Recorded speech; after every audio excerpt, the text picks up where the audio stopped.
This is called How to Become a Spirit in a Body in a Home.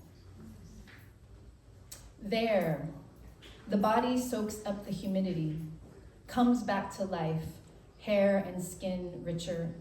Skin achieves the appropriate hue. All the dried, cracked things flood with moisture. You start to dream lucidly. You start to dream about ancestors. You learn your languages. Here, you feel a missing for something you lost a long time ago. You're not sure you can locate what it is. It is a vague yet pressing feeling, persistent, a thirst.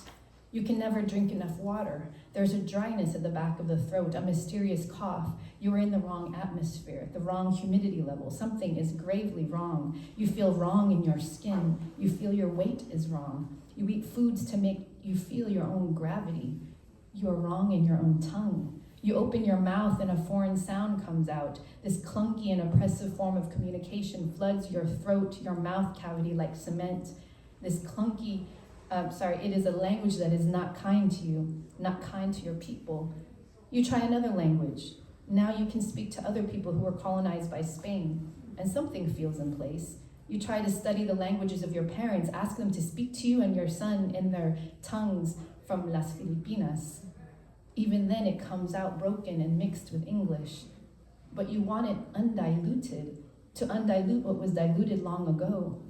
Only this is not possible. Your inheritance is dilution. It is up to you to go back to the sources, to learn the names of the plants and yourself, to find the ways to name things, even if everyone thinks you are mad, to learn what you were named before. And then, in the end, your only task is, what will you rename yourself?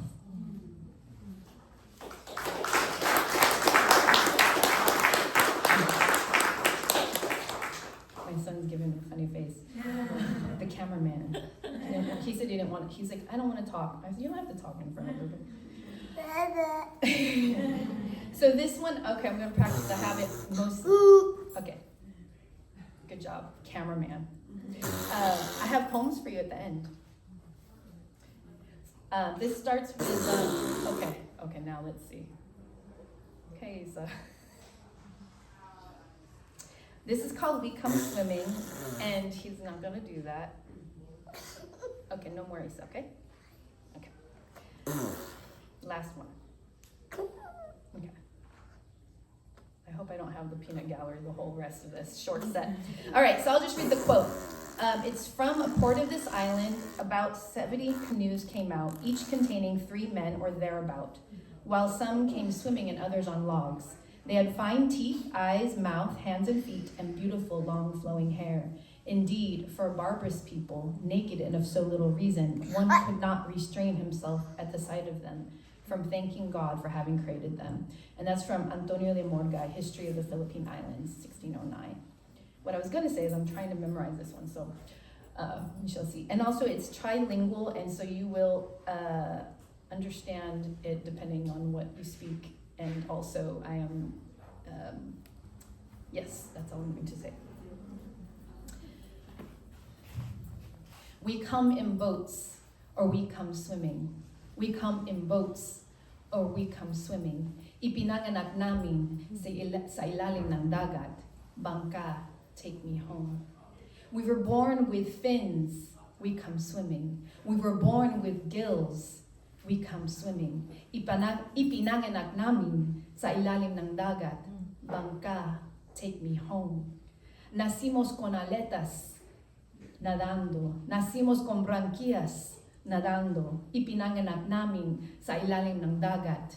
Bangka, take me home.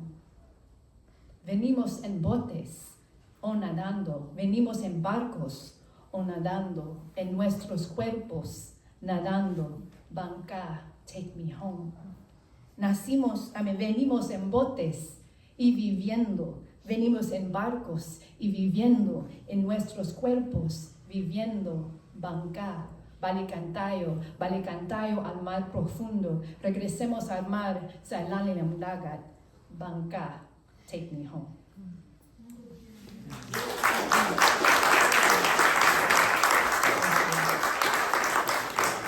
say I have the learning Tagalog, meaning my pronunciation. I know people who are like, we're learning the learning language. Okay, quickly. Film as modern kapre. So, mythology. I also talk about the manananggal. Film as modern kapre, which is also another mythological belief thing, entity. On rare occasions, Dad told me about the duende, little elves living under the schoolhouse in Daet. And Mom described the kapre, a monstrous giant with 2 long legs, hairy and dark, smoking a big cigar, hiding in the magical balete tree, trying to talk to passersby, making them lose their way. All know of the manananggal, the sultry woman who splits in half at night, her winged portion-seeking victims, a long tube-like tongue sucking fetuses from pregnant women in the night. If you were to add salt to the bottom portion, her body could never reunite, perishing before the sun comes up. Upon my visit to the lush seaside province, my mother's village of Mangaldan, where banana leaves brushed my skin and mosquitoes left a wasteland of bumps where they siphoned my too sweet blood. We walked the mango groves and villagers clambered up coconut trees so their fresh woolen shells could be cracked, and we drank the cool, translucent juice. We slept on the slanted wooden floor in the open-air home where my grandparents once lived, their names etched on the headboards. I felt a presence, feared entering the simple bathroom where a ghostly woman seemed to wait hunched over, watching in the shadows. That night, the round-eyed black puppy would not stop whimpering on his chain, and I begged them to let him go, left $20 American dollars for food. I invented a story that she disappeared into the trees, joined the ghost of her mother who called her back.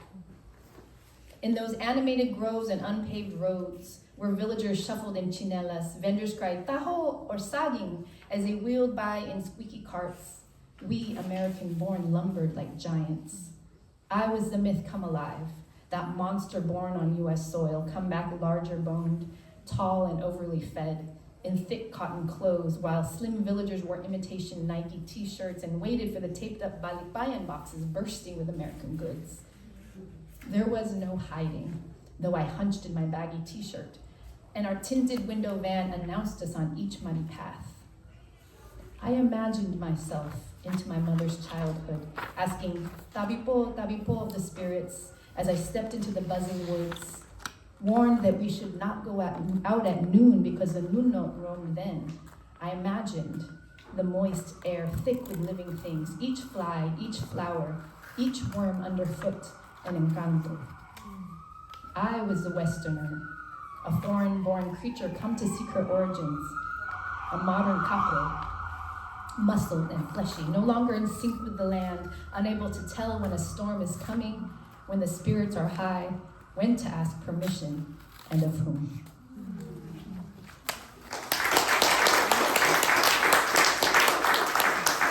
Okay, thank you. So as I close, I have 2 little ones about my little one.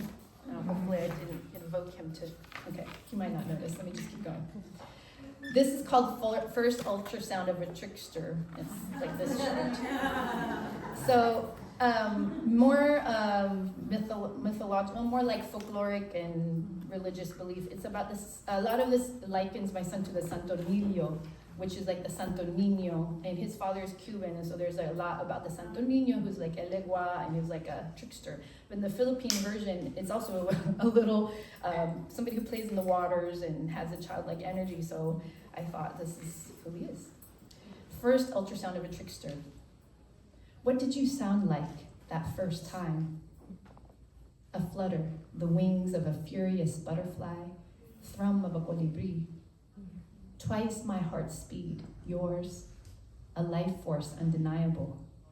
A wild new fish, already swimming upstream, all swashbuckle and verve, all grit and ashe.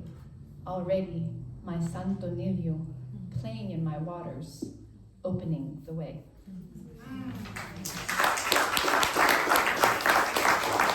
And my last little one from a little one is, Dear Son, Santo Niño. Okay. And I want to just name Isa. Okay, be a good cheer. This is about you. You got to listen. Okay? He was, this has some edits. Okay. All right, this is an experiment, him coming. He was doing so good, right? All right, you're doing great. Last poem. Dear son. At 4. Okay, I'm gonna just keep going. Dear son, at 4, you sit down on the dirty sidewalk, unaware or not caring. Isa, do you wanna come over here? Okay. Isa. Come here, come with me. Come. So you can be in my poem, come on. Okay, be the cameraman. At 4, you sit down on the dirty sidewalk, unaware of not caring that there's feces and traces of vomit and urine and any variety of bacteria. And you lack any kind of stranger danger, I'm just gonna talk louder, and socialize with anyone, and you run away from me, entering elevators alone with no fear that you'll disappear. Okay. Good.